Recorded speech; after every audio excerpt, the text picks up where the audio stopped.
Everybody, and welcome. Meeting of a meeting of the Cabinet. Lynn, don't pass that to your right. Sign it and pass it. Left. No, don't pass it left. Sign it and pass it right. So I think we have congratulations for 2 people for birthdays today, or one for yesterday, one for today.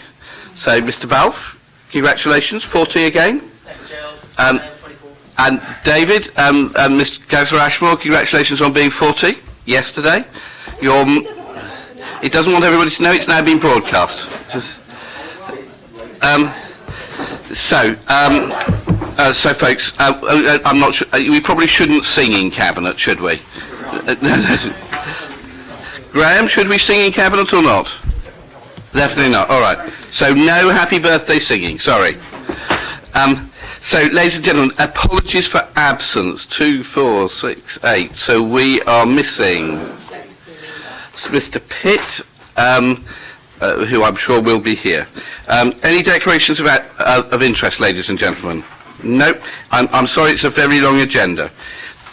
Record of previous decision meetings. Colleagues, you happy with the minutes 29th of October and 5th of November? Great. Councillor Lee. I just wondered before we got going, I know it's a very long agenda, we just might reflect a little bit on Councillor Karen Elkin's departure, as it were. And also, I don't know if as well as people know that former Councillor Caroline Scott has also died. So, as we get, I'm sure when we get to the council meeting that we will do a minute silence for them. But yes, thank you, Lee, for reminding us of that. Mr. Pitt, any declarations of interest? No, Leader. No. Unless Mr. Ward has, but Mr. Ward has been promoted to being a councillor. Okay. So we have 2 people who want to speak. Mr. Charles Burns on the recycling one, and then Graham on Play Streets. Is it okay if we do it in the order they're published on? Because I'm sure they're not going to be hugely long. Is that all right? Okay. Colette, good morning. Do you want to leap in to give us a quick introduction on where we are with recycling options? Yeah, thank you. So the purpose of the report I'm bringing today is to update you all on the outcomes of the food waste trials, and also to present options for you to reduce waste and improve recycling in Portsmouth. The recommendation that we're making today is to expand the food waste trial to provide an additional set of trials of separate weekly food collection. As you'll be aware, we collect curbside refuse weekly and recycling fortnightly. We also collect small electrical items fortnightly in the recycling, and our waste service is supported by a network of bring banks for glass, textiles and cartons, along with the Household Waste Recycling Centre, or the TIP, which is located at Port Solent. And residents can also subscribe to a fortnightly garden waste collection service. However, Portsmouth currently has one of the highest household refuse kilograms per person in the county, and our current recycling rate is 25.5%, which, although it's up from the previous year, is still one of the lowest recycling rates in the country. We have reduced the amount of waste going to landfill, so in terms of landfill diversion, we're one of the best performing local authorities. And the moves to introduce wheel bins and a bag allowance in October 2018 have reduced our refuse by 4,300 tonnes a year and increased recycling by 600 tonnes a year. We've also installed some carton bring banks at sites across the city, which are being well used. We decided to trial a food waste collection service because a waste composition analysis found that just under 40% of the black bag waste was food, with about 30% of that being avoidable food waste, so food that's gone out of date or is uneaten. This amount, this percentage of 40%, is greater than the other waste types in the black bag waste and was felt an area we can make the biggest impression. We've carried out food waste trials over 13 weeks in Drayton, Portsea and Old Portsmouth, Southsea and Baffins, and just over 8,000 homes participated. The food waste we collect is sent for anaerobic digestion and will count towards as recycling as it produces a biogas and a digestate which is used by farmers. Over the 13 weeks of the trial, 61% of the residents placed out their food waste collection caddy for collection each week, and that's quite high compared with other local authorities. Our nearest neighbour that does it, East Leigh, get about 50% participation. And what we've managed to do is get 20% of the total waste collected each week is being collected now as food waste, so that will go towards our recycling rate. Additionally, we wrote to all residents who weren't participating to try and understand why not, and we got a wide range of reasons back from that they don't produce any food waste or the dog eats the leftovers. There's a wider range of information available on that. But what we also have done is looked at the rubbish presented by those residents, and we have found that there is still food waste and mixed recycling in many of the black bins where people aren't participating in the food waste service. 881 households in the scheme replied to our feedback survey, with 93.19 responding that they were satisfied or very satisfied with the food waste trial. We did extend it during the trial to 7 blocks of flats, which included 134 households, and it would be possible to extend the trial to blocks of flats where there's sufficient room to place a communal food waste bin. We've had good feedback from the company where we take our food waste, that it's been largely contamination free, and if separate weekly food waste collections rolled out across the city, it could improve our recycling rate by about 6 to 8%. The government are... I'm going to need to hurry on. I know, okay. Very, very long agenda, Colette. Okay, so I'll move on to the rationale for the option. So as the administration, you're keen to respond to calls to develop more recycling. So option 2 is to continue with the existing food waste trial, but also add another set of rounds in, which we've hopefully got funding for until September 2021. The funding will be subject to approval of the full council of the 2021 budget. Did you have any other questions? Thank you very much indeed for that, Colette. I think the only other thing I would put in terms of recommendation, and David, I don't know what your view would be, is to make sure that we put an additional recommendation that we aim for the rollout of food waste recycling to all homes in the city as part of the new waste collection contract which commences in September 2021. To make sure that we've signalled where we're going, and it's sensible in letting that contract for people to know exactly what we're after as well. David, Mr. Ashmore, as portfolio holder, would you like to add anything? You have a plethora of microphones. It's presidential, isn't it? Indeed. Thanks for that report, Colette. Yeah, it's a really important one. Recycling, historically, we've been low on the list of people that recycle well. So we've been looking at ways we can improve our rankings, if you like. Most of the messages I get from people, from residents, are can you increase can you recycle this, or can you recycle that? So it's there from the public. People want this. People want to see us do better. People have come up with ideas. The mandate is there from people to do that.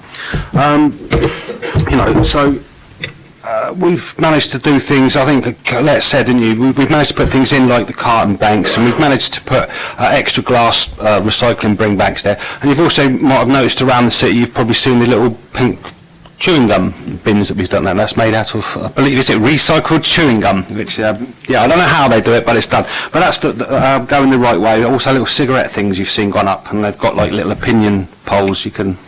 I don't think you'd settle Brexit with it, but it's there. It makes sure they don't go on the floor.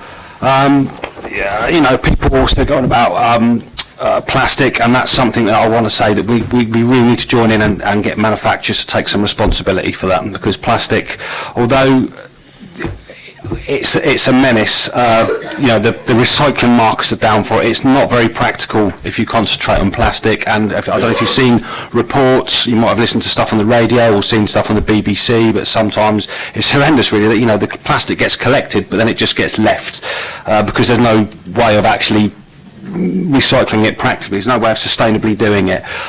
So it made sense that as food waste is a huge percentage of what goes in the bin waste, that we concentrate on this.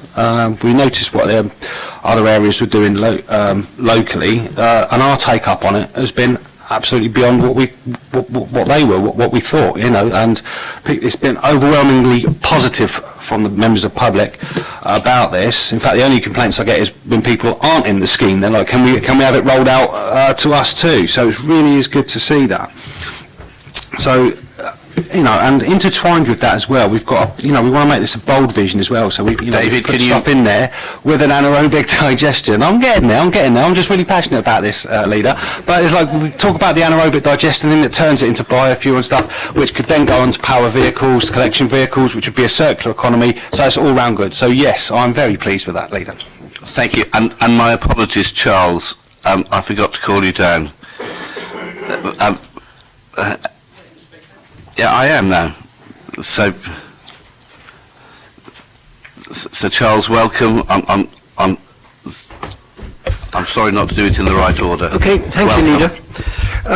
The report is useful, and what I consider to be sensible recommendations, which I hope you will approve, but I'm a bit concerned with the political enthusiasm to maximise food waste collection, which is missing a trick or two.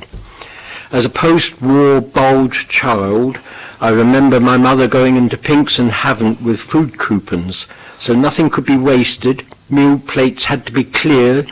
Any scraps and vegetable peelings went into the compost heap. Only coal-fired grate ash and cans went into the metal dustbin. The need to source food and minimise waste has stayed with me, so I'm concerned to see how much food is thrown into Portsmouth's waste stream. I believe there's one of these in the room. Growing and transporting food consumes huge amount of energy, so I suggest that having acknowledged the climate emergency, the city should be looking for creative ways to educate, encourage and enable residents to source, prepare food to have healthy meals, including using leftovers to minimise what is tossed into the waste stream. As food collection is transferring messy stuff to weekly emptied food caddies, then surely those areas which enjoy the service could have black bins emptied on a once every 2 or even 3 weeks basis, which would provide a way to rework the waste collection and disposal resources. I have experienced an alternative waste collection in Havant on the Isle of Wight with a block of flats, and where my son lives in Arbroath, all of which work well. And whilst I understand the reason for politicians wishing to maintain weekly waste collections in the city, the justification changes where there is weekly food waste collection. Thank you. Charles, thanks very much indeed for that. I think you're right. I am marginally younger than you, but I grew up in an environment where you didn't chuck food away and leftovers were made into something else, as happens in our house. The bit that really worries me is that generations of people are going through school without being taught how to cook, and if you don't know how to cook, you inevitably live on stuff that somebody else has cooked, so ready meals and things like that, which are very expensive, bad for the environment because they're inevitably in plastic stuff. They're not nutritionally good for you, and one of the big things that the government could do is to reintroduce proper cooking lessons for everybody in schools, because we're getting to the point where a whole generation of people don't know how to cook. And if one generation doesn't know how to cook, they can't teach the next generation. Charles, on your second point, alternate weekly collections, not on the agenda, sorry. Darren. Firstly, thank you. To respond to one of Charles's points, in the Council's Adventure Playgrounds that it runs, it works quite a lot with Food Cycle and with other organisations to encourage the very sort of cooking that Gerald was talking about. Having been there and having done a worse job than most of the children in terms of cooking, I can justify how good they are. So this is not the package. There are other things that are going on.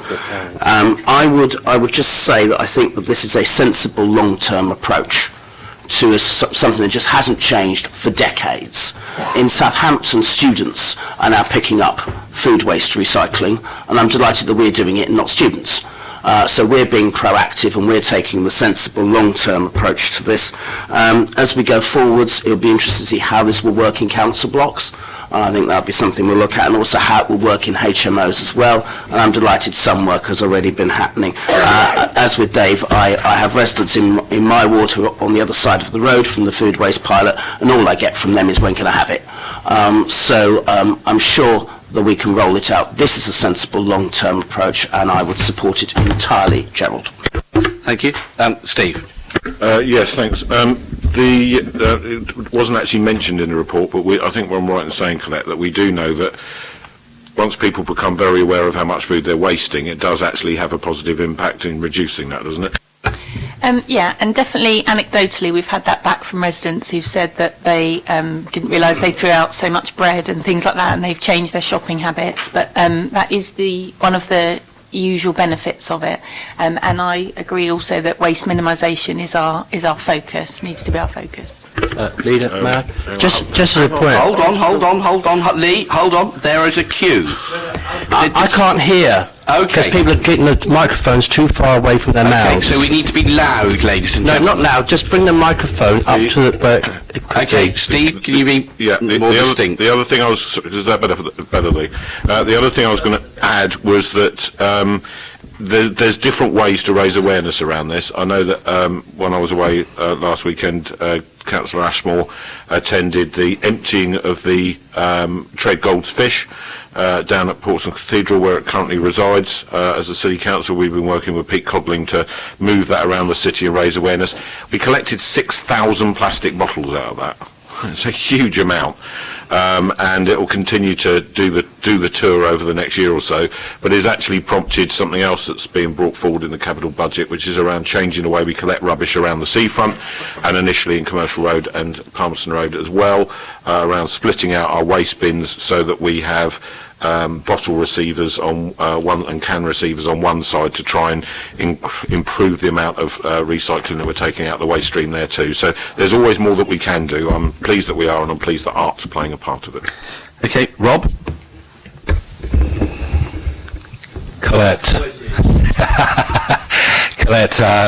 just on 4.7 considerations, I'm just interested where you talk about the risks there that in putting the food waste, that will make a capacity for people to fill up their bins even more.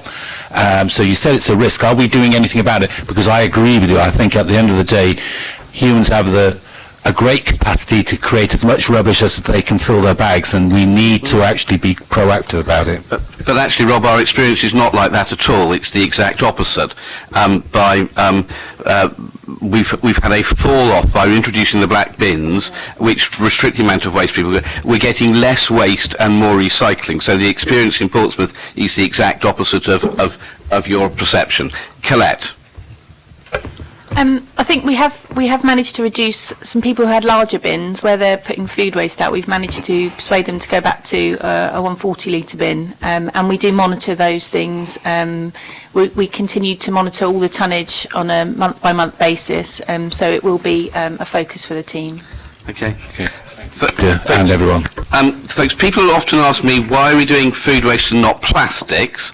And I think that the tonnage here is really interesting. On 3.6, so we've got potentially 17,470 tonnes of food waste that we can take to recycling, and it looks as if from the figures that we're doing on the trial that we get a really good proportion of that. If you look at the amount of plastics we do, only 2 out of 10 bits of plastic that we collect can be recycled. The rest of it still goes back to be burnt or landfilled. So that's only 1,284 tonnes of plastic that can be recycled. If we're serious about the environment, we should be trying to make the biggest impact possible, and that's why the food waste is the logical thing to do. I don't want us to be in the situation where it seems to be in some councils where we collect plastic waste and people feel they are recycling when they're not. And it's just going to get burnt or buried even so, or worse, sent to the third world. So I think we need to be upfront with people and not do stuff just to make people feel better, but actually because it makes a real environmental benefit. So colleagues, going back to the recommendations, with the recommendation that I've added about making sure that we do this when the contract's up in September 21, that we do this for the whole city. Colleagues, are you happy with that recommendation? Thank you very much indeed. And thank you, David and Colette and all the team for all the work. Okay, thank you. Moving on, Play Street. I'll try not to make the same mistake. Graham, welcome. Good morning. Let me get the correct bit on Play Street.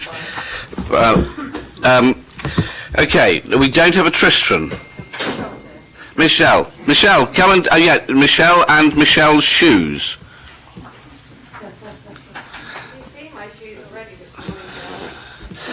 My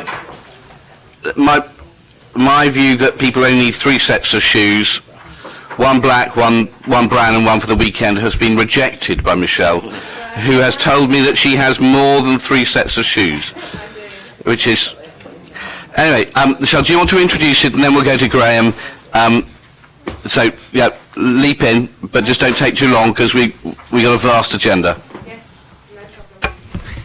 Good morning. For those of you who don't know me, my name is Michelle Love. I'm the Safer Travel Manager and I work within the Regeneration Service under Tristan Samuels. So I'm here today to present the Play Streets report. The reason that it's coming here is because it rolls across quite a number of directorates. The Play Streets, for those of you who don't know, is a scheme where on a Sunday afternoon we will close a road, a residential road usually, and allow children out to play.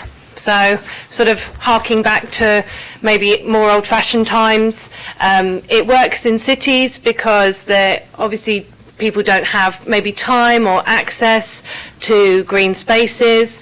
They also maybe don't have the time to meet their local community. So Play Streets came about through a lot of active councillor consultation with residents within the South Sea area, and a particular resident came forward and was very proactive. So councillors and residents have worked together to carry out 2 trial Play Streets which were carried out last summer. They proved very successful. We had a lot of very positive feedback. It was Francis Avenue in Southsea that was closed for around 3 hours on a Sunday afternoon, and all of the feedback was that people really valued the time that they had in order to be able to meet their neighbours, have their children play out, basically enjoy some community time without it being difficult at all to be able to access that time. In terms of technicalities, the way that we're going to set it up is the way that a lot of councils have set it up, in that we will write a suite of documents to make it very easy for residents to be able to pick them up and organise their own Play Street. We will offer technical advice. We will advertise the road closure under the Towns Police Clauses Act. We will help them assess their traffic management needs. We will have the signs required to ensure that those closures are legal, and we will submit any of the streetworks notices that are required. So we will carry out basically all of the technical background stuff. The residents will be in charge of actually running the Play Street themselves. So the end game is to have a core group of residents that form a streets committee that will go out and hold, quarterly meetings. They'll be able to register as a charity to fundraise if they want to, and they will advise any other residents coming forward on how to put the Play Street together. That's about it, really. Great. But if you have any questions, let me know. Thank you. Graham, good morning, welcome. Well, thank you, Leader. I wanted to divide my remarks into three, really. One is about the decision-making process, second is a bit about the actual proposal, and the third is to comment on something which is actually in the report relating to school street closures. I noticed you've mentioned a few times you have a very large agenda, and I noticed that because obviously the general election slowed up decision-making. And I wasn't quite clear why this was actually here, because this item, we had a TNT meeting, there was one item on it, and I thought, well, why is this here? When I asked officers, they said it was a leader's decision. So I thought, right, okay. The point is that this item is not clear why, because the other report item 7 says it's cross-party because it's a cabinet decision because it's the more than one decision portfolio involved. But this one isn't a policy item because you've already decided on the policy. This is merely an implementation report, and I wasn't quite clear why it couldn't come to the TNT meeting. And in fact, if you look at the report, it is actually drafted as though it's going to go to TNT because it says the person who's going to sign it is Councillor Stagg. So I was a bit surprised.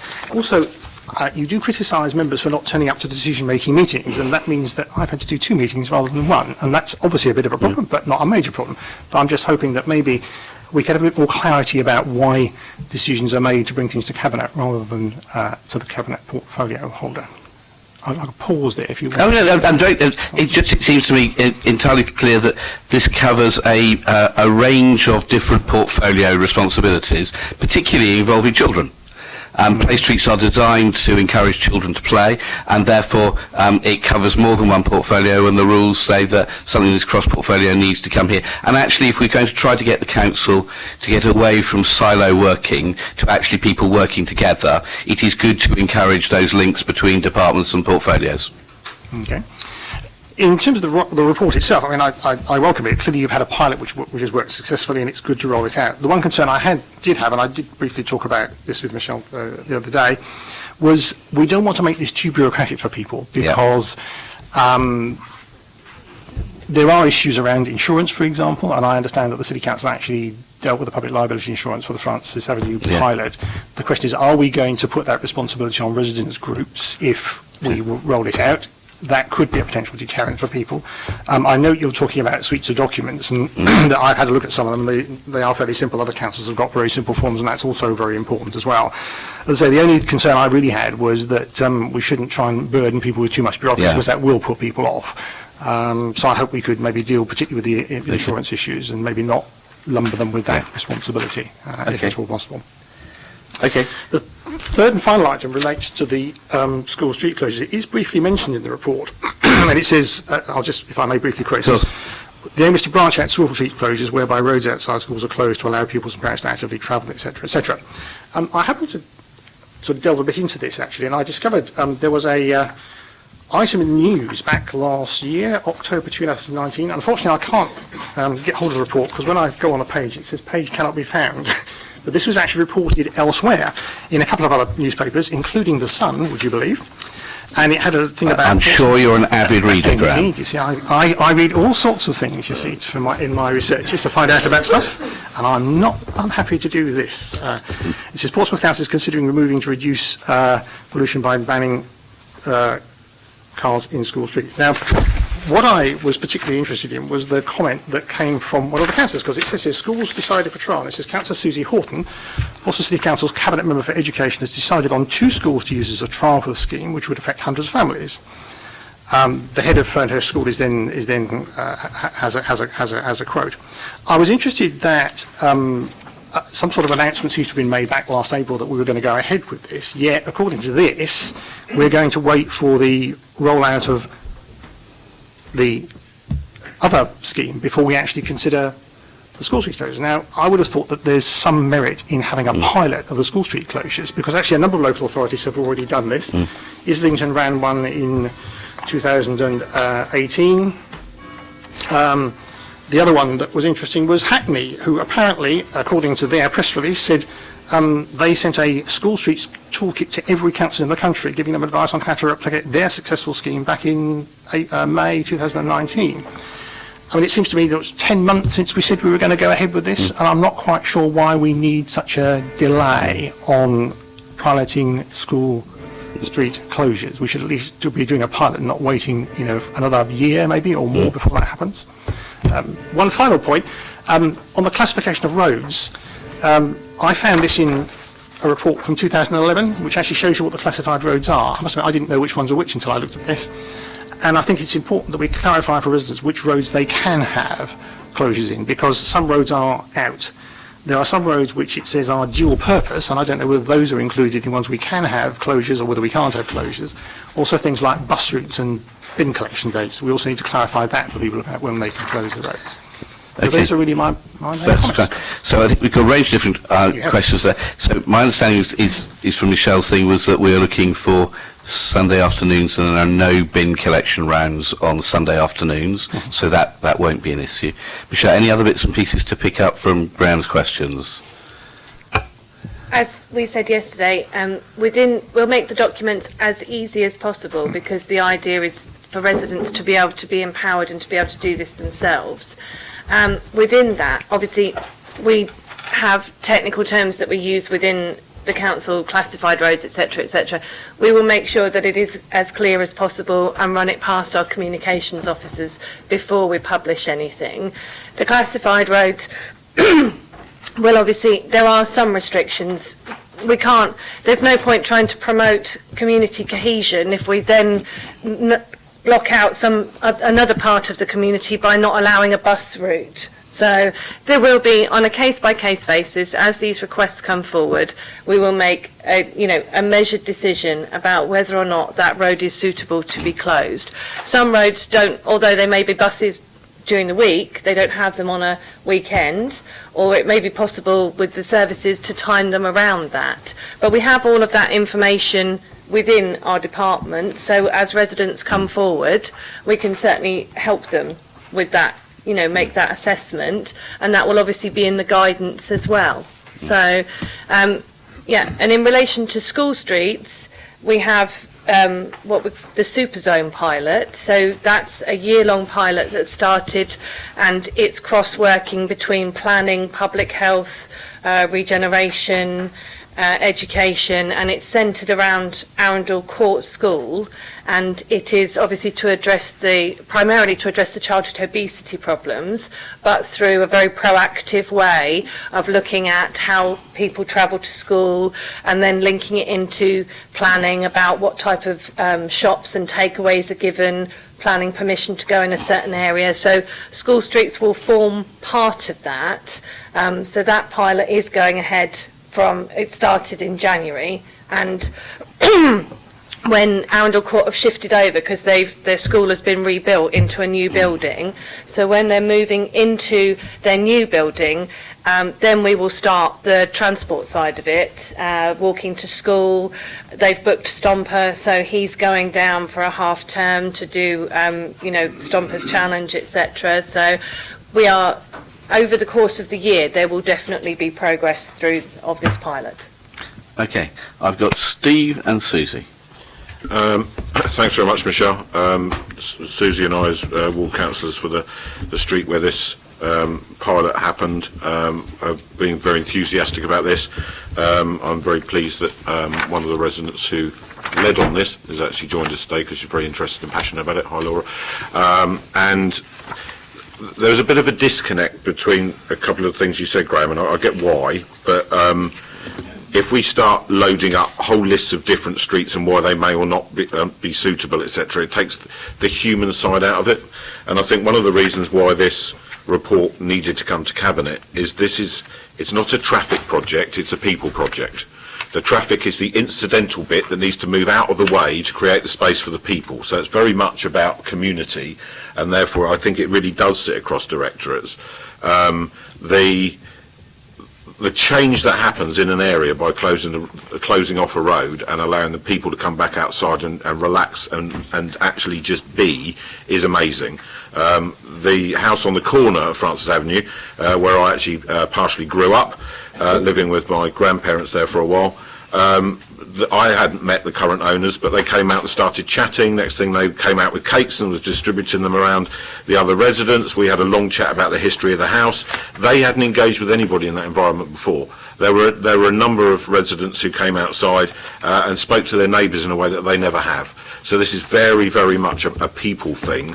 And although the report has to talk about the process, I think we mustn't lose focus about the fact that this is about encouraging community cohesion, helping to create safer neighbourhoods because neighbours are more aware of each other, giving children more confidence, and giving the family unit time to spend the ability to spend time with each other. Our ward is the most densely populated council ward outside London. It has virtually no green space. We don't have the options to improve a park because there is virtually nothing available. So this is a really powerful tool for us, and it has to be rooted in the community. So the other bit of it, just a clarification, the council didn't pay for the public liability insurance. In order to kickstart the whole process, Susie and I actually paid for that out of our own pockets. Because there was going to be a delay around process and admin. We were delighted to do it because this is actually a real priority. The setup with the community group will enable them to hold that collective insurance and facilitate that for other streets as well. So we know the plan will work. We know that there is some process that has to be gone through around the legal side of it, but I know that Michelle and the team are working really hard to make sure that that is as simple as possible. The information we have that sits behind what the residents need to fill in is a different thing, but we'll make it. And actually, once you've applied for one and you've done the first one with a bit of hand-holding and a bit of support, it's very simple to keep repeating that process, is it not? So as if it grows in popularity and residents want a regular road closure, say for instance once a month or once every 2 months, then for existing special events within the city we put in one order at the beginning of the year to the Secretary of State, which has all of our pre-planned events on it.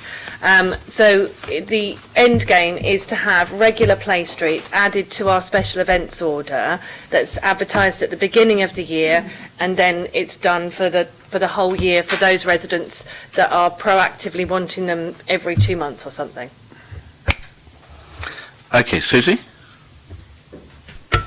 Okay, so some of what I was going to say Steve's covered already, but I'd just like to thank Laura, name checker, who's here today, for really having the enthusiasm to kick this off. In actual fact, I see this as so much bigger than the Play Streets thing, and actually I've been wanting to do one for about 2 years, ever since I went to a Sustrans meeting which was talking about them about 2 years ago. So Laura gifted me with the opportunity when she managed to get in the paper when the road was closed for putting the speed bumps in, and her kids were out there, so we jumped on her, not literally, but we jumped on her, and she has been brilliant. But also I'd like to thank the officers, because actually I think this is a really good example of the community and the council working really equally, actually, because if it wasn't for Laura's efforts and the organisational skills behind it, we would have found it difficult to get it off the ground. So that's the first thing I wanted to say. I get what Graham's point about the bureaucracy and everything, and I think there's been a lot of thought that's gone into that to minimising that, and I get the point about we have to manage expectations about not anyone can say I want to play street next week in my road, which happens to be a main road. So there's a lot of work around that, but I'm very optimistic about the committee or the group that's set up and being able to manage that, and already they've got a Facebook page and everything which has got a lot of engagement in. So I think that's good.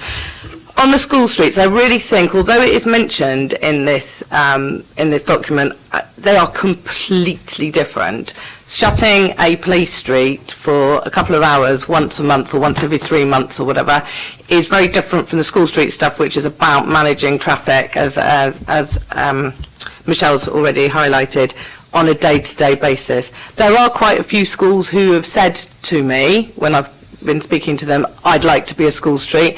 I don't know whether they know the impact of that and the managing the expectations of their parents, etc. So that's a big change in behaviour, and you're absolutely right, Michelle's highlighted the Arundel Court pilot. So we've got a couple more people who are interested in the area around Francis Avenue. I think I've got to be realistic about this. You know, the first one was real big success. It actually takes work to keep these things successful, and if they're not successful, then there's there may be a chance that, the enthusiasm could go. So I don't think we can underestimate the amount of work by the community that will be needed to make them work. But when they do work, and Steve is right, it is really quite an amazing impact on the community. Okay. I have Lynn. Thank you. I'm absolutely delighted that this is coming about, because I tried to get this through in 2011 and there were lots of objections to it at the time. And this came about from, I ran a street party for the royal wedding, and the kids in the street just had a wonderful time. And it took me back, because I'm that old that I remember only 2 cars in my street. So I spent most of my childhood out after school playing in the street, and the freedom of it was just wonderful. And I went down to Francis Avenue when the Play Street was on, and it was delightful to see the same sort of thing that was happening when I was a kid. I mean, I was talking to, there was the whole range, the generations, there was an old chap I was talking to, and he said, this reminds me of when I was a kid, and everybody working together, and that's another reason why I totally agreed with it coming to Cabinet and not coming just to TNT, because it covered such a wide range. So there was the mixture of generations, and kids being able to play together with each other. They live in the same street, but because of traffic going back and forth, they can play in each other's houses, but they don't normally have the chance to play in the street together. And they did. They were all mixing, and that was really good. And I think it's important as well, and I'm totally supportive, and I would encourage residents to actually take responsibility for doing some things themselves, instead of expecting the council or somebody needs to do something about it. No, you take responsibility. If you want to do it, you do it, and let's give them all the support we can, because we can't do everything for everybody, and we shouldn't be doing everything for everybody.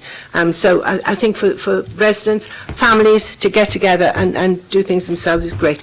And Bristol has been doing this sort of thing for many, many years, because when I was interested in 2011, I discovered that in Bristol, lots of streets were doing it the first Sunday of every month or whatever, on a monthly basis, and I think to progress to that would be great. So I totally support it. Thank you very much, Lynn. Finally, Lee. Yeah, thank you very much indeed. So I'm going to something that Councillor Orton said about, even shutting down main roads. I remember going to a meeting, Leader, about Fratton Road. Everybody came and said, we can't shut Fratton Road off, it's a main bus route and all that sort of thing. And lo and behold, like 5 years down the road, we have Love Fratton Road Day, very successful event every day of the week. And of course, I remember the Jubilee events celebrating the Queen's birthday, so the streets get shut off. This kind of regularises in a better way that approach. I'm terribly intrigued as to why Councillor Heaney would want to come here and say, well, why is this report here? It's here because it's of considerable public interest, I would have thought, and I don't know about the rest of my colleagues here, but even if there's something that doesn't need to come to my particular portfolio, as officer's president will tell you, if it's of public interest, and as Cal Corkery will tell you, I will talk about anything in my portfolio. I think anything that needs airing should come and be aired and give it that public scrutiny. So I do hope, Graham, this is not an indication of ever Labour would take control of the City Council, that you would start to not bring reports that ought to be here or should be here or could be here and not bring them here, because the inference this morning is that might well be the case. And that's it, Leader. Thank you. Colleagues, we've got the recommendations. Chair. Beg your grant, sorry. Councillor Hunt named me, so I think I would like to respond. I'm sure that's fine. I don't think he quite listened to what I actually said, which was what I said was I wasn't sure why this came to Cabinet instead of the TNT Cabinet member. I didn't say it shouldn't come at all. I never actually said that, and I worked at it. So he's misrepresenting what I was saying. Okay, so Lee, I'm not... Yeah, very good. I did hear him, therefore, I did hear him very correctly. Thank you. Gentlemen, let's see if we can concentrate on the main issue, which is this is a good thing for the people of the city, a good thing where different bits of the council are working together, and that we're able to provide support for communities to be able to do the right thing for people within their community, and let's leave the party politics to one side. So, colleagues, are you happy with the report as it is? Yes, thank you. Okay, Fiona, a good idea. I'm getting warm as well. Okay, next thing. Graham, thank you for coming. Let's move on to item 6, proposed Halifax and Falkland Island sister city links. Claire,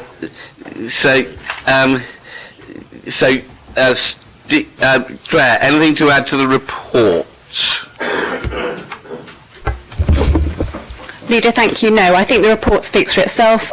We've outlined why the cities are potentially important to us and how they can both support and acknowledge the historic links we have with both cities, which are considerably longer, I think, than a lot of people appreciate, but also the potential, certainly with the Halifax one, for the economic development and the trade. Yep. I'd be very happy to take any questions. Okay, Steve? Thank you, Leader. These proposals are in line with our determination to be a global city, and we have, as Claire said, much stronger links with both of these destinations than we might have otherwise been aware. Every time I tell somebody that the Falkland Islands Company owns the Gosport Ferry, somebody definitely surprised in the room. But they do, and an awful lot of their children go to school locally in the area, and they own property here, and members of their government come over, as we discovered, when 3 of them came and shared with us when we started flying the ensign down at Old Portsmouth, their flag rather, down at Old Portsmouth. So there are definite strong links there with the Falklands, and in terms of our links with Halifax, we know that the university are very keen to grow the number of students that they're attracting from Canada and want to work with us on this. They've been very enthusiastic. We've also seen that the links over the current shipbuilding contracts will foster closer links between the cities, but this has to be all about where there are economic benefits as well as cultural benefits to doing this, rather than just twinning for the sake of it, as it were. Yeah. So the economic case is very clear in both of these examples, and we look forward to seeing them develop. Okay, I think, Steve, you're absolutely right about the economic stuff. It's BAE have been successful the first time since I think the 1970s in selling a warship designed to other nations. So the Type 26 frigates designed here in Portsmouth are going to be built in Halifax and also in Australia. So that's continuing work. The build stuff happens there, but lots of the components come from the UK, and the design tweaks, etc., will happen here in Portsmouth. So it's sustaining jobs in Portsmouth and recognising those links. So this seems a sensible thing. And my apologies, Claire, that I thought the link only went back to 1780, and thank you for your research to say it was back to 1759. I'm glad one of us remembers. To look on Google. To finish the sentence. So colleagues, anybody else? Are you happy with this, folks? Thank you very much indeed. Okay, domiciliary care, Andy. No. Paul, beg your pardon. Hello. So this is presenting the report. We've got colleagues here from Housing and Adult Social Care, and arises from joint working between the two directorates, and that's why it's come here today, because it's a cross-portfolio issue. Ian Gibson Court is a sheltered housing scheme managed by the Council's local authority housing service based in Somerstown, and is a category 2.5 sheltered housing scheme for those who are over 55. And in the past, many of the residents were in receipt of packages of care from the Council's Adult Social Care Service, provided through a range of commercial providers. 2017, a joint review of this service identified there was potential to improve the quality of domiciliary care, and a mini-check intervention process using the systems thinking method was undertaken, and the recommendation from redesign was that the domiciliary care service for Ian Gibson Court residents was brought within the sheltered housing service. And it should be noted that this complements the Adult Social Care service-wide strategy for 2018 to 21. The service was registered with the Care Quality Commission, and the work began in September 2017 with a purpose of providing the right care at the right time, and has delivered packages of care to 37 different clients on a daily basis. The clients report they're exceedingly pleased with the service, and the average satisfaction score is 9.78 out of 10. Section 4.4 of the report provides some sample quotes of residents about their care, with one saying, "I like to talk to them and they talk to you. This makes me feel human and included." And another said, "They're always on time, they're friendly and do everything I want them to. Everything is really good, I have no problems with all my care at all." The service was inspected by the CQC in September 2018 and again last November, and at that time was found to have reached the standard in good in all areas with an overall good CQC rating. And overall, both directorates, supported by evidence from the residents, are content that this new way of working provides a better service without significant additional cost and would like it to be made permanent. Senior management officers from both directorates have had continuing oversight of the pilot and agree the basis for the recommendations. Regarding the finances, there is a small increase in cost to adult social care, which officers from directorates working with finance have worked to find resolve, and that's outlined within the report. But it should be noted that the cost of care to residents, for those who do make a financial contribution, would not be affected by this change. Anything else, Paul? I'm going to move you on. Moving forward, the best way to support the work for in Gibson Court is to do a new phase of the pilot, which could be a trial at Hale Court or cluster of services in homes within the Somerstown area. Officers have not yet done the scoping to confirm which would be the best way, but regardless of the pilot, the usual method would be followed to ensure customers at the heart of what we do, and that's outlined in 7.7. So finally, the recommendations to the report are as outlined in section 2. Okay, very sensible thing to do. In my view, my mum was in a McCarthy Stone extra care place where the home care was provided by the staff who worked there, and it worked extremely well because you knew the people. And it cut down all the travelling as well, so it was a very sensible thing to do. When the last few months of her life, I was talking to the doctors in Southampton General and said she got 4 care visits a day. In Lymington, they were stunned because nobody could get 4 care visits a day in Lymington because the home care agencies just couldn't provide it. So it was a better service in almost every way. Darren. Thank you, Leader. I support this project and this report entirely. I think it's actually one of the interesting things about what we've discussed today is how this council under this administration is actually tackling some of the long-term issues that government is frankly too scared to. Whether it's making Portsmouth greener through enhancing recycling options, whether it's making Portsmouth safer through the Play Streets option, or in this case, whether it's making Portsmouth fairer by actually having something that returns the human touch that Gerald actually started talking about. We are committed to, we passed a motion around the Unison's Ethical Care Charter, and this is one way in which we're actually starting to put our money and our time and our muscle where our mouth is. And I think one of the other things that's reflected in all 3 reports is also the humanity of it all, and Gerald's points around the human touch. This is less Portsmouth PLC than actually making Portsmouth fairer, cleaner, greener and safer, and actually putting humans first as opposed to money first. And that way you'll get not only a better city, but also you'll actually make money in the process. So I'm delighted with this report, and I'm delighted we're tackling the long-term issues. I only hope that central government is as proactive as we are. Thank you, Gerald. Colleagues, are you happy with this? Oh, Matthew, sorry. Thank you, Gerald. Can you do your mic slightly closer? Yeah, so sorry, you can thank you. hear? Sorry, Lee. Yes, I think the area that I really want to. Oh, by the way, I have no declarations of interest because you never asked me when I came in. And apologies for being slightly late. Yeah, I think the really important thing is 4.3, which is the 9.78 out of 10. That's the most important thing here. It's about what is better for our residents. This is a fantastic scheme of working together across 2 portfolios. But actually, let's not even talk about portfolios. This is about people This entire meeting so far has been about how we work together across the council, right across the council, to provide better lives for our residents. And that 9.78 out of 10 average satisfaction score is, quite frankly, stunning. Now, you don't get that. You do not get that kind of satisfaction for anything, but we have it here, and it's real.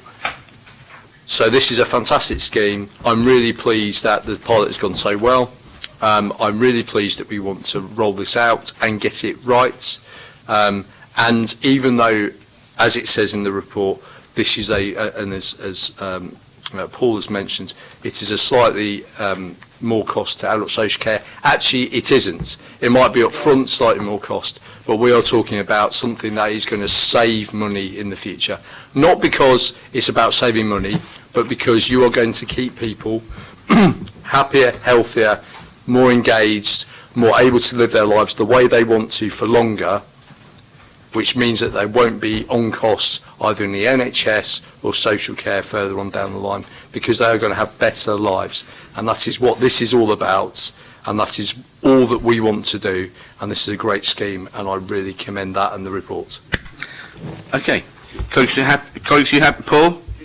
Just one further point, and thanks for the really good comments. And Alison is here, who managed the scheme, and I'd really like to thank her and her team for the work that they've done in delivering this. So thank you. Thank you very much indeed, Alison. And everybody does the work. So thanks very much indeed. Are you happy with that, folks? Yep, lovely.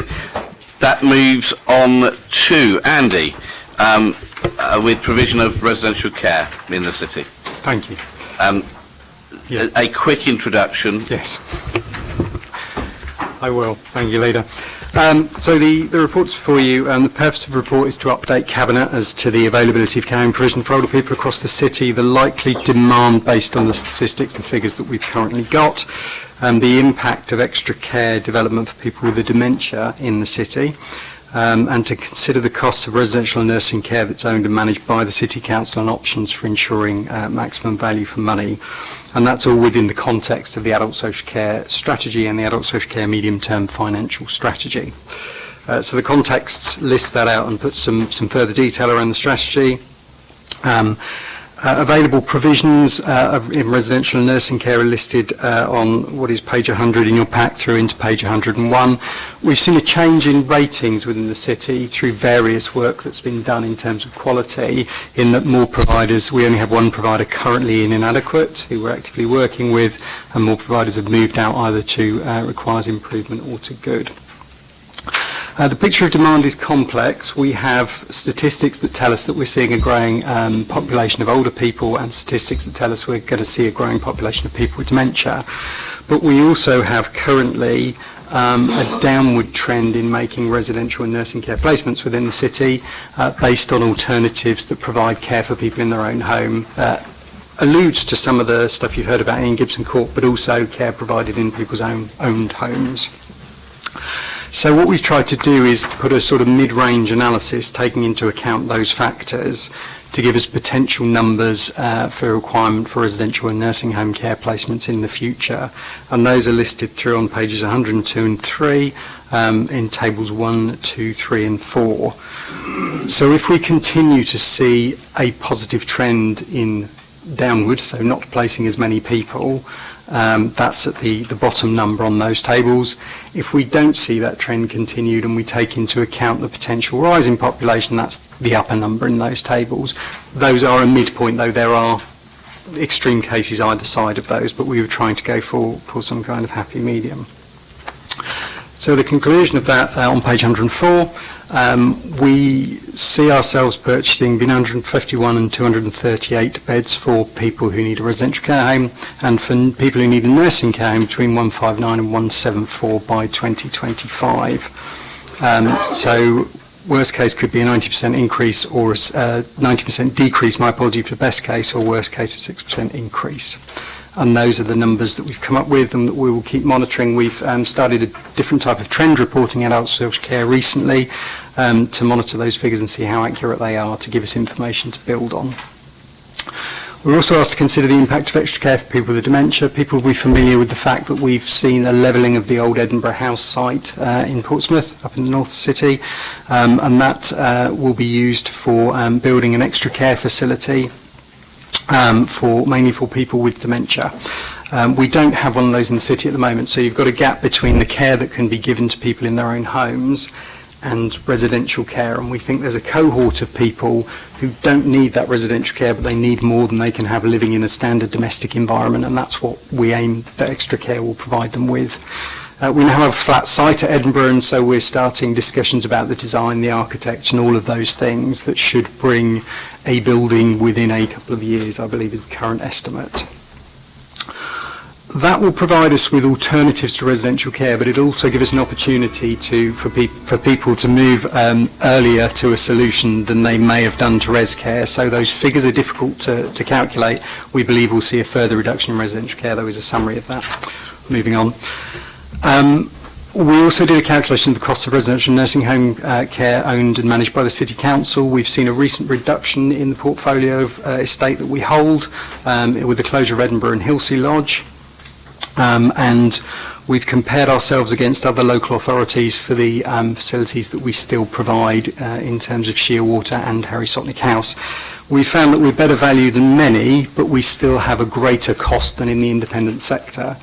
And so the recommendations speak to some options that we have to make the maximum use out of our estate, and those are listed on page 109 under 7.3. And so what we're asking from Cabinet in terms of the recommendations is to note the current and model demand that we've spoken about, to note the costs of the City Council in providing residential nursing care that it owns and runs, and to agree further work, to undertake further work as to the cost and feasibility of the options for maximising the value of those council assets. Take any questions. Okay, Matthew. Thank you, Andy. Yeah, so I specifically asked for this report to come to Cabinet as opposed to my portfolio meeting because, again, this crosses more than just adult social care. But also adult social care is the biggest budget in the council. I think it's important that things that have impacts on that like this are important to have here. Again, this is some really important work going on together with housing and with property services, looking at what our assets are, what we can make the most of, again, to provide the care that we need for people that people need, rather than being something where we provide something that people don't need, or we just ignore the needs of our populations.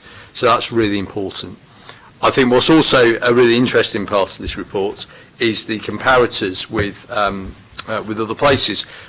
To be honest, one of the things that I was concerned about, particularly when we did the numbers, was that our costs for in-house providers compared to the private sector were much more. As Andy has said, that is mainly down to the fact that we pay a shift allowance, which we think is really important for our staff. We treat our staff well. That is one of the reasons why, when we signed the residential care charter, that was one area where we were already living up to it anyway, and we have an aspiration that that will happen in private care homes over the years, with encouraging them to do that as good practice for people who live and work in this city in our care homes. But we do that in ours, and actually when you compare to other providers, so other authorities around the country, both our comparators and neighbouring authorities, we're actually a very good value, and we provide a very good service for a lot less money. For example, rather than it being £1,204 and 12 pence a week. Is that a week, Andy? Mm-hmm. Yep, a week for our in-house care homes. In Slough, for example, it's £4,165 and 22 pence. And the comparator with other authorities similar to our own is Derby with 2,754. They're the highest ones. So we're actually good value, and we provide a good service that people value. The most important thing is people value our in-house provision. People are looking to the council to provide what people need, and they value the fact that we are doing that. So that is a really key part of our strategy going forward, to provide again what people need, but also to provide it in a way that is going to be the most financially viable for the future, where, as we know, care costs keep rising. Thank you, Matt. Just a quick observation from me. It seems to me sensible to keep some flexibility. If private care home goes under, then we have to have the flexibility to be able to step in and to be able to sort that, to make sure that residents aren't left high and dry. My experience as well with some care providers is they're not interested in short-term placements, and if you're trying to get people out of hospital effectively for what would have been, I suppose, what's not recuperation, but re-enablement is what we'd call it now, but a convalescent home is what it used to be called. To get people out of hospital is a good thing, much cheaper, much better for people, and having that flexibility is right, I think, for the mixed economy in the city. So, again, I think this is sensible. Rob? Leader, you've covered part of what I was going to ask, which is about 7.3, where you were saying you were considering, what to use it for, considering the mix in the city, and it's really about the specialisation that you're going to do there, but to remember to keep that flexibility, because I have to agree, the worrying thing is we can't always depend that the independent sector is necessarily going to be able to cope with specialisations required. So that's the point covered, actually. Thank you, Leader. Okay, colleagues, are you happy with this? Thank you very much indeed. Moving on, item 9. Caroline, welcome.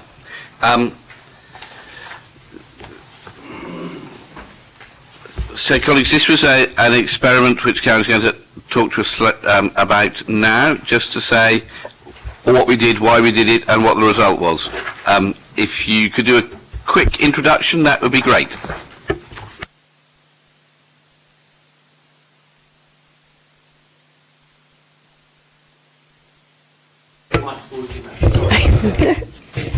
I'm quite sure. Dee's having problems hearing, so you need to be clearly in the microphone. Oh, excellent.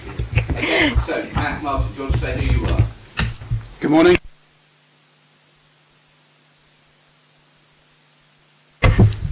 Okay. Caroline, the floor is yours. Quickly. Thank you, Leader.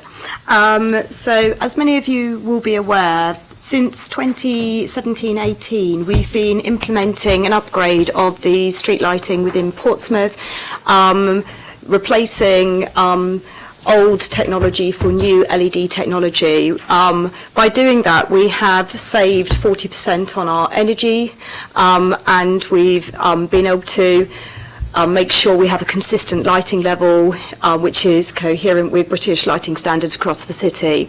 Last year, we looked at how we could further utilise that technology.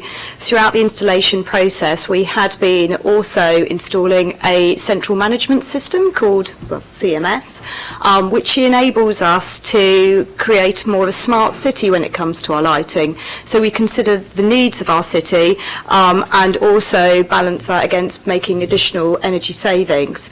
So we've worked with a consultant company called Hyperion Limited, who have supported other local authorities around the country to look at their adaptive lighting policies. And last summer we went through a trialling process. So within 5 areas of the city, we, having risk assessed the lighting, we could adapt. We went through a trialling process for 8 weeks. So we had one placebo area, and we invited 12,000 residents to make comment. So, and then looked at what feedback we'd received. And ultimately, there wasn't very much difference between the placebo area and the areas in trial in terms of what people noticed, because reducing energy to our lighting columns doesn't have a direct impact on what you can visually see. What reducing energy does do is it can reduce some of the glare that some residents have noticed when the LED has been installed, and we have had some positive feedback around that. In general, in both the placebo area and the trial areas, we had incredibly positive and satisfied feedback. There was a small amount of dissatisfied feedback, and in fact was mainly around perception. So people still been a bit worried potentially around what the impact of a reduced lighting level was. However, as we've said, it's very difficult to see it. So having done that, we went back and reflected and have come up with a profiling for the whole city based upon sound risk assessments which take into account traffic flow, rates of crime, the movements of our city. So, for example, the city centre remains quite vibrant until the early hours, and that would be an area we would not be looking to adapt the lighting in because of that. But more residential areas where it quietens down from 10 o'clock, we're looking to reduce the energy in the columns by up to 50% in where it is safe to do so. And that is the proposal we've brought to you for approval today. Okay, thanks very much indeed. I shall work down the table. So we'll start with Lee, and then Lynn, and then David. Well, I was really looking forward to this report coming somewhere, and I'm glad it's come to the Cabinet because people need to know about this. And I remember there was some nervousness about whether or not we should ask residents, in an open way and tell them that this is going to happen. And it's really, really interesting, isn't it, to read on page 112 that, if I may, Lead, I'll be very quick. It says key findings of the survey. This is really interesting, that although most respondents stated that they noticed a difference in the lighting levels during the trial, an even higher percentage noticed a difference in the placebo area, where the lighting levels were not adjusted than in the trial area, which implied those. So it is about perception. Of course, politicians are really, really nervous about upsetting people, and it's difficult to make change. And doing change is very difficult, whether it's one-way streets or whether it's anything around social services. It's very difficult to effect change. So this is a very open and transparent administration, and we ask people, we involve people. And to look at the sorts of savings that have been made, not just in economic terms, but in reducing the amount of CO2. I mean, on page 113 and 4.2, the forecast reductions in CO2 emissions are huge. Well, they're very considerable, rather. And we're taken together with everything else that this council, stroke administration, is doing.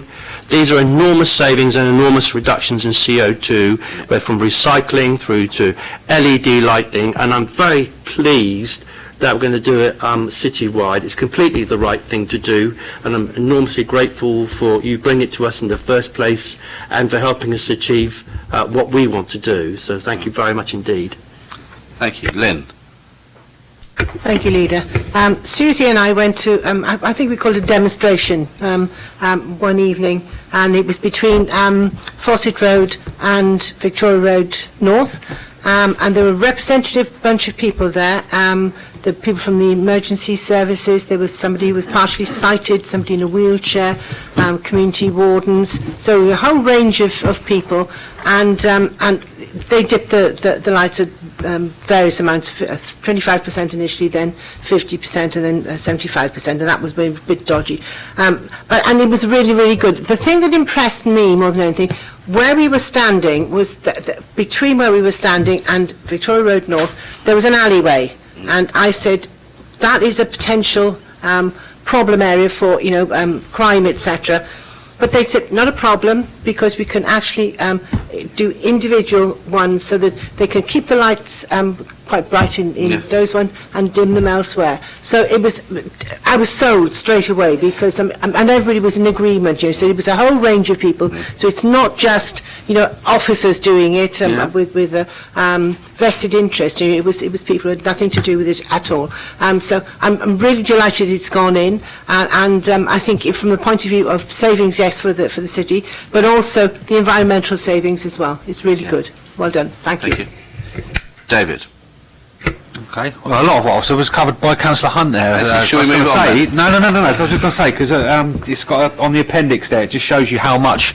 Sorry, just shows you how much carbon has been saved from this. Well, like 350,000 miles driven by an average passenger vehicle, stuff like that. That's really demonstrative of how this has actually been effective. And also, if I can just confirm, I think Hampshire Council to get some savings going, they decided to just turn some lampposts off for a few hours, whereas we've decided to go this route, which is much more environmentally friendly and, you know, adds to the carbon reduction that we're doing. So well done to the team on that. Thank you. I thought the figures were very interesting in terms of customer approval, etc. But also, I think my back of the fact packet working this says that if we do this across the city, it reduces the carbon, the amount of CO2 we pump into the atmosphere by 700 tonnes a year, which is a really significant saving. Financially, it's £420,000 a year saving, which will go to be able to offset the issues with the PFI deal with COLAS. So this is sensible in every... And actually, when I've been talking to people, the new street lights are perceived to be so much brighter than the old ones, which is really good for people feeling safe. But actually, it works to reduce it a little bit because people have felt that they are now, it's much brighter than it used to be. So thanks, I think it works all over. So, colleague, Steve, sorry I went on for too long and That's right. And you snuck in. That's all right, Leader. Just a point on that, there have been some genuine concerns from people around the increased brightness having an impact on wildlife. And it definitely does. Studies have shown that elsewhere. So my understanding is that by doing this, we actually lessen that impact. So there's another environmental benefit as well. And as you know, where animals are concerned, I get particularly intense. Indeed. Okay. Thanks very much indeed. And thank you very much. That moves us swiftly on to Tristan, City Council's response to the climate emergency. Tristan, welcome.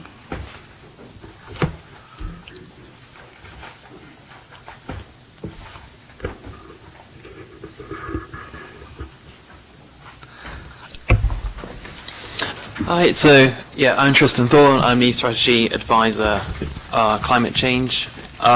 I'll try and keep to the point, keep it concise. But so the strategy. In which case, you may be the first. The strategy outlines the steps required to move PCC and the City of Portsmouth towards net zero carbon emissions by 2030.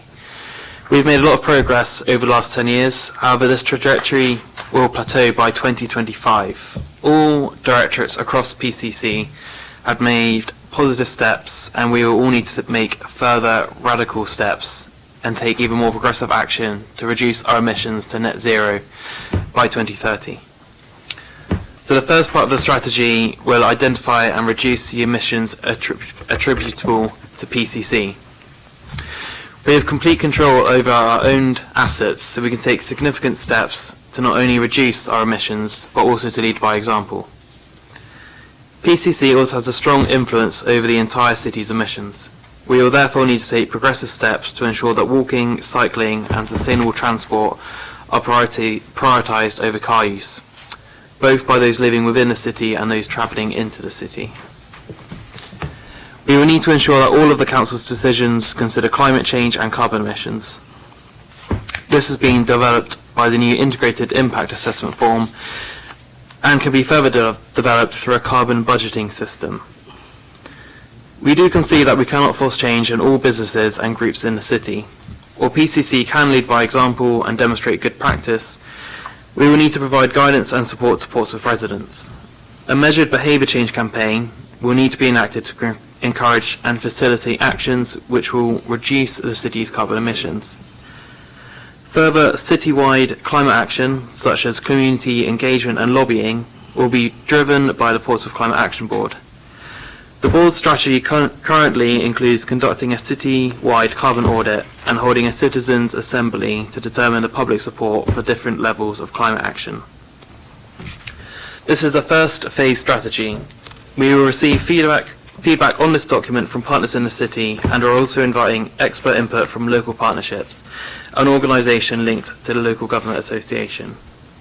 We will revise the document in light of this feedback in the late spring and further update Cabinet at this point. So any questions? Thank you. At that point, I need to declare an interest, Tristan, as you have mentioned local partnerships, of which I am a director. Peter. Doesn't preclude me, but okay. Okay, thanks. I have got Rob, Lee, Lynn, David. Thank you, Tristan. Just want to know if there's any modifications for your plans, given that the government have going to move forward the target to 2035 for petrol cars, etc. Because now it's in the framework of there are quite a few people, councillors here, or people who've been working the last 50 years, so it's now in our working timeline. So shall we do questions, and Tristan, if you can pick them up at the end? Okay, Lee. It is you, unless there's somebody else called Lee in the room. Well, thank you ever so much. It's very kind of you to come and do the report to us today, and you presented it really well. And but for me, on page 130, I'd love to put in, you could list on the whole page what we've been doing, and my favourite ones is always that Portsmouth has been crowned the champion of all the councils in, I think in Britain, was it Britain or the South East region, for installing solar panels onto schools, and indeed leading the way in partnership with West Sussex and a whole range of other councils. So, as you say, we are leading by example, which is the note that I made there. But, you know, at the risk of, does this go to council, this strategy? No, it is here and here alone. Yeah. I have exactly the same question, Lee. Pardon? I have the same question you're about to ask. Well, I don't know if it is. It's just disappointing to me. When I was an opposition spokesperson and something like this would come along, I would come here and give Mr. Hancock or anybody else, you know, a bit of a grilling, you know, asking you why aren't you doing this or why aren't you doing that, and at the risk of being small c political, I do not see any opposition spokespersons here. So forgive me for saying it, but the whole way through this, we do get hammered in the council and told we're not doing nearly enough. We've appointed Tristan here, so I won't labour the point terribly, but I hope I've made it well enough. It's a very important matter. We're being told we've got to do more all of the time, and I really do welcome any more fresh ideas. I'm a really open person and want to involve all those other people in the council, but they're not here, so it would have been very interesting to hear them, and so one has to assume therefore that they approve of what we are doing, which is the positive point out of it, I would hope. So much obliged to every single officer that is helping us achieve what we are planning to do and that we have promised to do. So that's about it, Leader. Thank you very much. Lynn? I think it's great what we're doing, but there's still a hell of a lot more to go.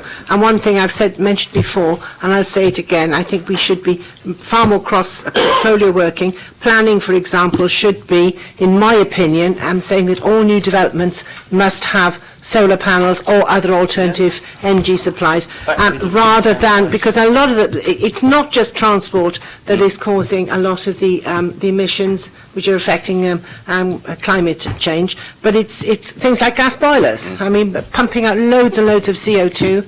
And so we need to actually say that this should be happening. We should have solar panels. Now, in my ward, we have a development which was built by Drum Housing Association, which I don't believe exists now, which has got solar panels. That's all is used to heating. And I've spoken to two people living in two separate homes there, and they say they hardly ever need to use the heating, because the whole thing, the bricks that they use are special bricks that keep out the heat in summer and the cold in winter. So that's the way using supplementary planning documents, we should be going down that road and being far more ambitious than we are. And even things like, I mean, I personally love them, lots of people hate them, but I think wind turbines are another thing we should be looking at. I think they're beautiful, but there we are. So, but cross-party, that is not to detract from what you've already been doing. I think it's brilliant, but we've still got a hell of a long way to go. Thank you. Thank you. David? Thank you. Yeah, I'm really excited to see this come in. This has been a big priority for the council. Obviously, it's been a big priority for my portfolio, so I'll get the mic closer as I can there. One of the things I liked when you were speaking, Tristan, you said, we've got to start, be more aggressive. I think you said the word aggressive, and I like that, because sometimes politicians and stuff can be a bit more fluffy or woolly about it, and I think, no, it's too late. We do need to be aggressive. It doesn't, we're in a climate emergency. You don't nicely try and treat an emergency. You just get stuck in. So, yeah, I think think that's a really good use of language there. I'm glad that this goes like the whole breadth of issues as well. It's not just concentrated on one thing, it's a whole gamut of things. You've got the 4 priorities down there, and it involves things like our housing and stuff, and like Lynn said about planning, it all needs to be involved in there.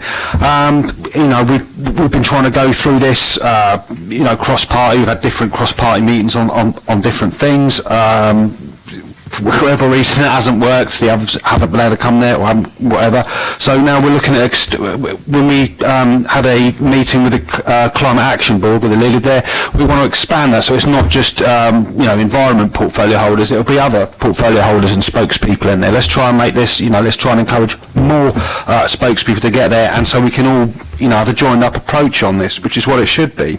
It's good to see also on this the Friends of the Earth audit, the checklist we've got. If you've noticed, Friends of the Earth come up with some suggestions that they've given to councils.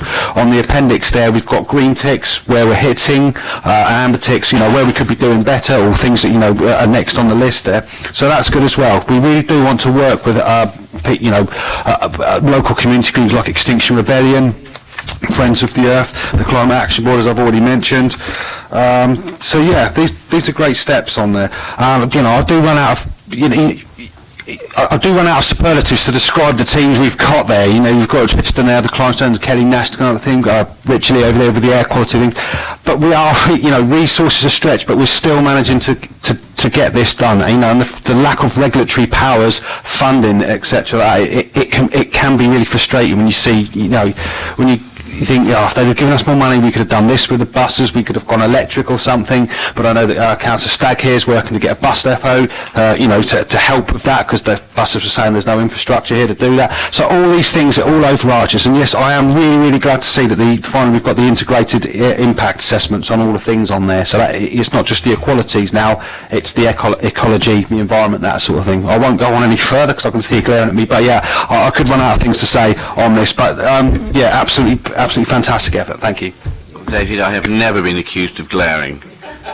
Matthew. Thank you. I think the most important thing to remember with any reports like this and about this going out for consultation is about people. So again, get away from the abstract. This is about the impact that climate change and climate emergency has on people, and the way we tackle it is doing things as people. So we do that as the individuals within the council, and we work together on this. And again, this is a massive cross-portfolio thing.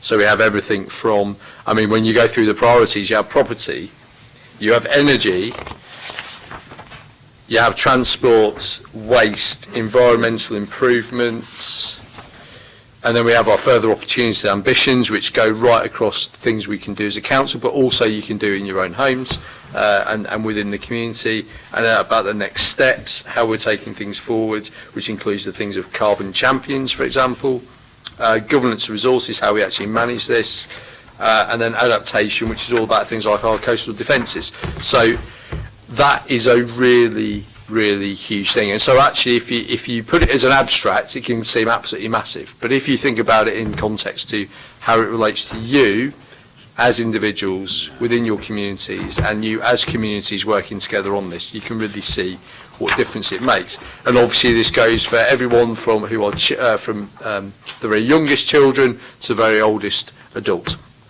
I think the really important thing here as well, and I'm really looking forward to the responses we get back from the consultation, is about what people can do themselves within their communities. So how can they do it? It's not all about the council. This is a really good thing about this strategy and going out for consultation, is it's not just about what the council is going to do. Because actually, so for example, and one thing I was particularly passionate about in there, and this goes back to going to a conference a few years ago, is about community energy generation. So actually little groups of people, even just a few houses in the streets, people can get together and they can generate their own electricity, and then they can manage their own electricity, and then they can sell back any excess to the grid. I think that's brilliant, and I think those kind of things, little things, and people can buy into them as well. I think that's a really important thing. People can buy into these kind of ideas and how they can do it. It's not about what someone else is doing to them. So I'm really excited by the strategy going out for consultation, going out for comment, and I really hope it will be something that we can be a real beacon for not just our area in Hampshire, but across the entire country for the way that our city combats the climate emergency. Okay, Steve. Thank you, Leader. Yes, just quickly, it's referenced in here, the greening strategy. That's something we've been pulling together across different bits of the council and also working with Friends of the Earth on. I've been very clear with people that we need to concentrate that effort into the areas in the city where we have the greatest exceedance at the moment, because we need to be doing, we can't wait until the government decides they want to enforce a clean air zone on us because it ticks some silly box that somebody in Whitehall wrote in a report. What we actually need to do is get on with it now and start improving the air quality in those areas. So we're going to look at greening around the Alfred Road junction and Church Street roundabout, because that's where it's at its worst, and that's where we need to get on with it.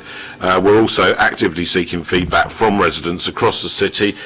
We've been doing it in our ward to ask them where we can plant trees, where we can put greening in, where we can get businesses to adopt on-street planting, where we can work with local schools, using one of Councillor Stagg's suggestion, which is get the schools to grow the trees and then move the trees onto parks and public spaces in 8, 10, 12 years' time, which is actually the cheapest possible way of providing that green infrastructure. So there is an awful lot to do, and that greening strategy will be coming forth next month. Okay, Joe. Joe, do all members get notification that this meeting is happening and what's on the agenda? Yes, the Members' Information Service will, and also there's a link to the agenda to all members of the council that's sent out when it's published. Okay, so no, David, you've had your say. You go and have another one. You have, and your mum told me you should be.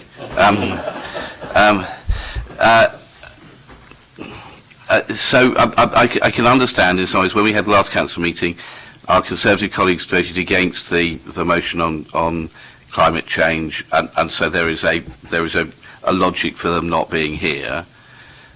But our Labour colleagues were very keen on this, and I think it is really disappointing that none of them have come today.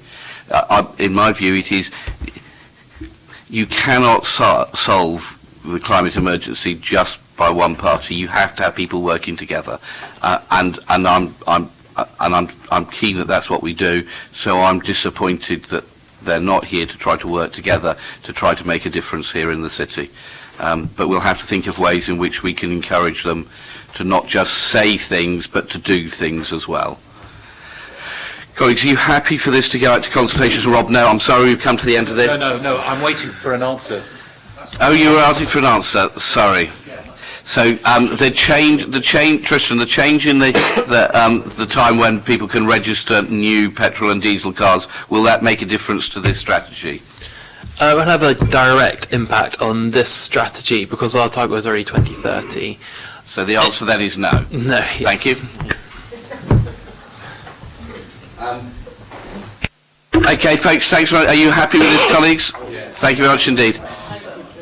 Richard. Yes, thanks, Tristan. Mr. Lee. Hello there. Anything you wish to add to the report? No, but I'd like to clarify a few points. Yeah, if that's okay leap with in. members. Leap in. Okay. This report was first requested by Councillor Hunt and then escalated to full Cabinet. The report itself looks at the implications of a potential, it's worth identifying the word potential, free trade deal with restrictions upon the functions at the Portsmouth International Port and Portico, following the conclusions of the UK-EU withdrawal discussions, which are taking place this year.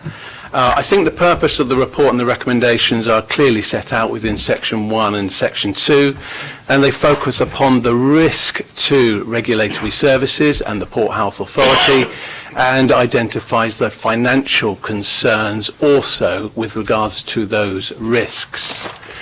The main section to focus on, I believe, is Section 4. It highlights that the current demands placed upon regulatory services at the port equate currently to around about a single FTE, which is shared between the officers within regulatory services, and that Trading Standards currently has no responsibilities at the port. The port deals with low-risk products, hence the need for a low number of officers facilitating the port's requirements, and those products are of a non-animal origin. This is a result of the port's designation, which is a border control post. It has that status, which has recently been given to it, which restricts and prevents products of an animal origin coming through the port, entering the port.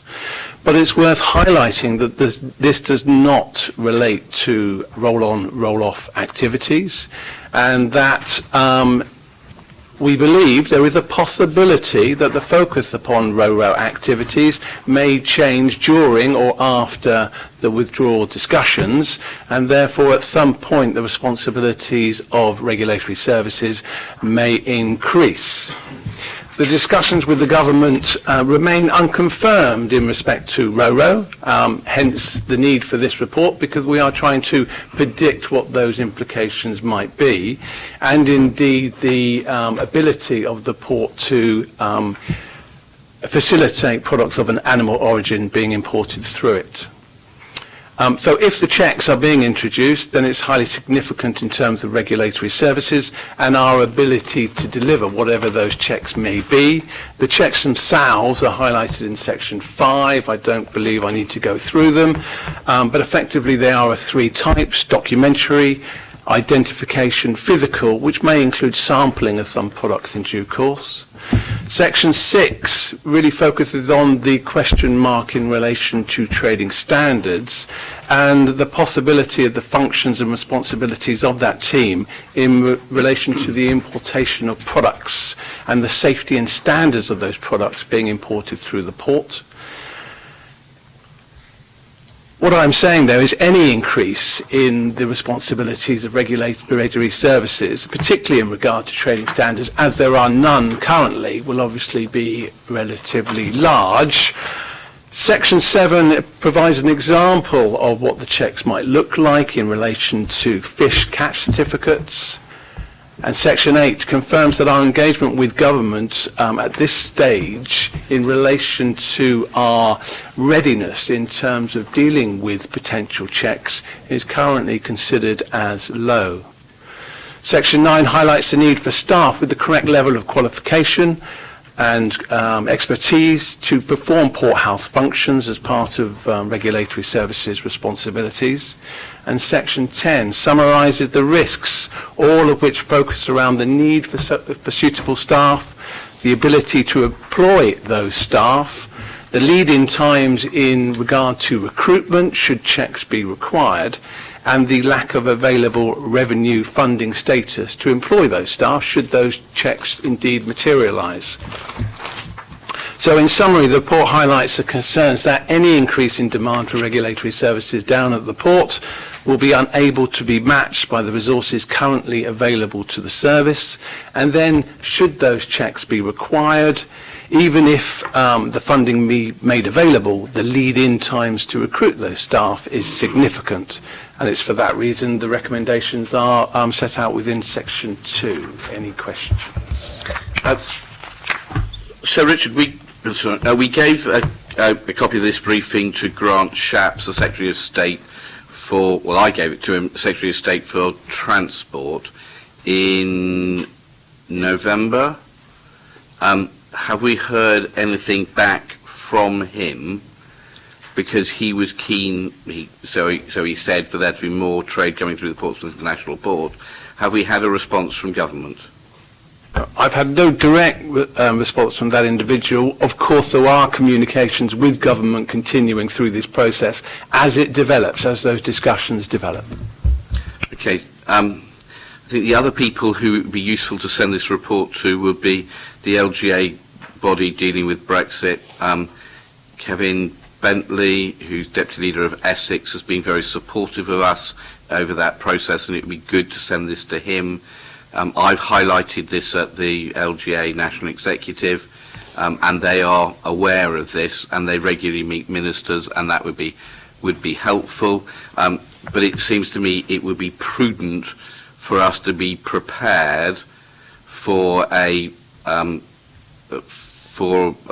UK to moving on to World Trade Organization rules with trade with the EU, and if we're not prepared and it then happens, that's a problem. If we are prepared and we get a better deal than that, such is life. But this is clearly a national issue, and will need to be sorted out at a national level, because if people just aren't available and can't be trained in the next year, then there's a very significant problem or potential problem for trade. So if we could send stuff off to the LGA, that would be good, and I think we probably need to chase our MPs to get a response from Grant's chap. So we gave it to him in November and it's now February and we still haven't had a response. That's not so good. Okay, so I'm going to work the other way up the line. So we've got Darren and Matthew. Lee, Darren and Matthew. Well, thanks, Leader. I was very grateful when I asked the questions before the UK left the EU, and several months back I spoke to Mr. Lee, and I said, what would the impact be on the port? And of course I listened to this, and I immediately went to see yourself, the Leader, to inform you how things were shaping up. And of course, actually, we still really don't know. And you're right, it is a prudent report, and I'm grateful for the detail in the report. But the consequence of this is, of Brexit, and it has happened, and we accept that, the consequence is now that I would say the likelihood is there has to be more presence by trading standards down at the port in due course. If that is the case, then it has to be funded. If it were not to be funded, and the team had to relocate a part of its resources there, then that would affect the City Council's ability to deal with scams and to seize assets under the proceeds of crime, and indeed to look after all of our health, because this is a cross-pollinating team, that's how I refer to it. They all interact, they all do each other's jobs, their expertise is shared, and then they wouldn't be able to look after our food in the restaurants and so on. And indeed around safety at work. All these things would be impacted if they had to do it out the current funding. So that means that the funding has to come from general taxation from the government, or the council taxpayer will have to pay. Some people say, well, the port can pay, but the profits that come out of the port come into the revenue funding here in any event. So in the end, if this is it's a small if now, if this is a consequence of Brexit, the council taxpayers will either pay, or the council taxpayers will pay out of general taxation via the government. So one way or another, we are going to pay.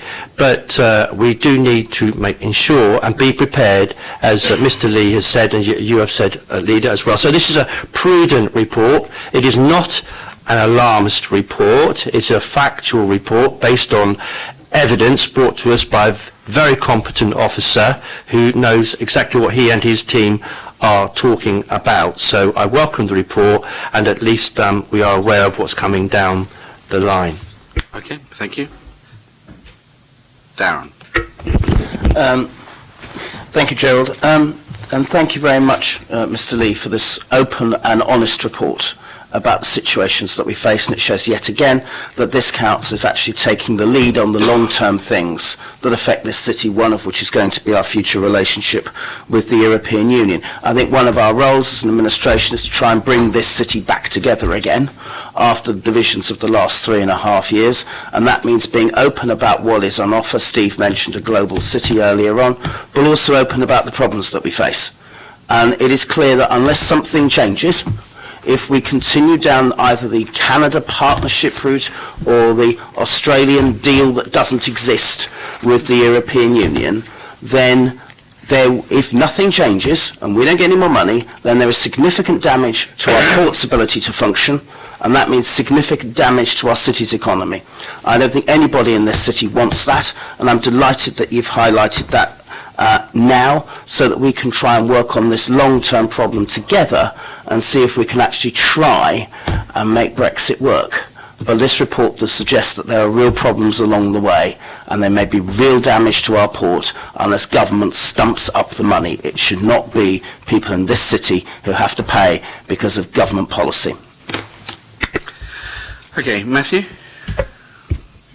What really concerns me about this report, and concerned me when Richards came to speak to us about this prior to this meeting, is how effectively we are now on the pathway that the Prime Minister has very clearly set out, that there will not be regulatory alignment with the European Union, that we will not follow their rules on any trade deal that he wants to broker, which has also been confirmed by the Foreign Secretary, which means that what is in this report will happen and we will be stuck with. And we gave this report to Grant Shapps in November and we have had no response.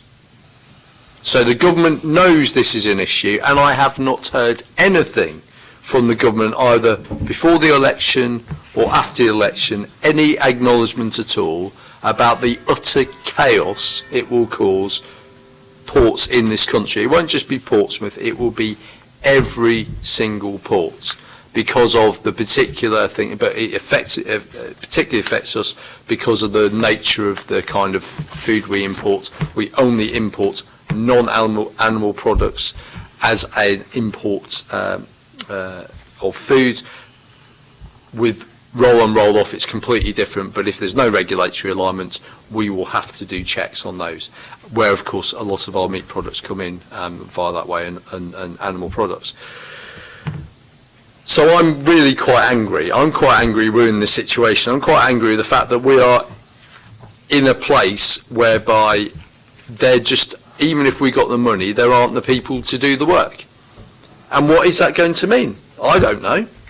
I don't know how our port's going to function. I don't know how we're going to able to manage. But we're stuck with it.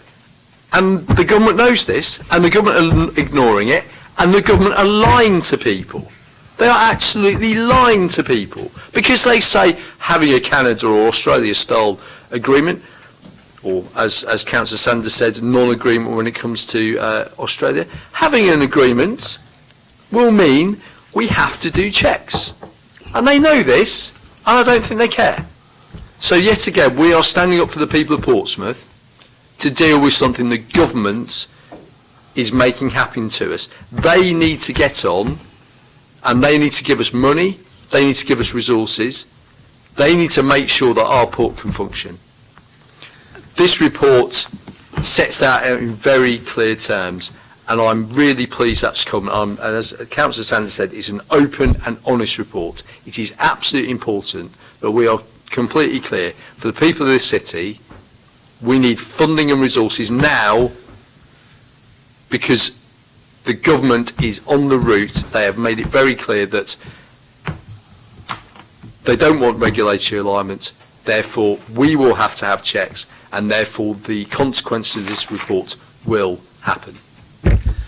Thanks, people. And can I add one more recommendation to this, that we contact the Secretary of State for Transport to ask for a response to the report we gave him in November, and that we lobby, we brief our Members of Parliament, the LGA and the British Ports Association to help lobby for us to get a solution to this. Colleagues, are you happy with those? Okay, thank you very much indeed. Can we now move to the highlight of today?